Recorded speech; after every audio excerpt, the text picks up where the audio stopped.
Me after that last video and asked when I think is the appropriate time to start talking to your kids about their sin. And I'm not going to directly answer that question. I am not a theologian by training. I am not a child development specialist who could sort of speak to when a child could be expected to be able to grasp or grapple with that information. But I will offer some thoughts in a sort of roundabout way.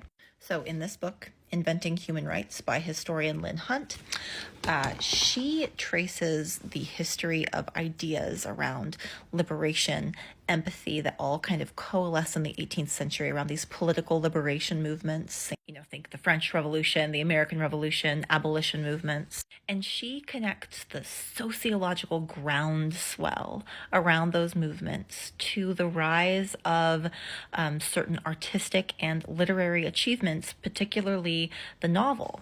The novel achieved a position in popular culture in the 18th century that it did not have before. And the novel offered a certain kind of insight into the interior lives of other people, and Hunt connects this to the sort of mass development of a new kind of empathy. So what does this have to do with anything? What I think a lot of Christian parents are concerned about when they ask, when do I talk to my kids about sin specifically?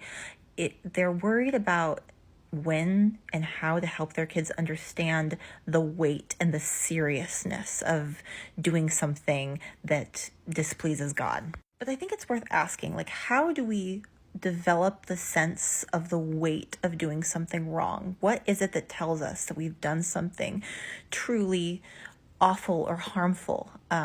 And I would suggest it's not by being told that we've done something really bad, but by observing the effects and by being able to understand the harm it's doing. Because there are many, many Christians who spend a lot of time thinking about the eternal consequences of their actions, and that does not stop them from falling short, from doing things wrong. When Jesus says, do to others as you would have them do to you, I connect that to the importance of developing empathy, to be able to understand what another person would want, what another person would consider and feel as harmful. We develop a sense of the weight of our actions through empathy, through relationship with other people, through story, through narrative. And if you buy Lynn Hunt's thesis and the work that she does in this book, you can make a really strong case for reading books with your kids, telling stories, talking through relational conflicts. All of that is a very useful tool for developing what you need to observe the golden rule.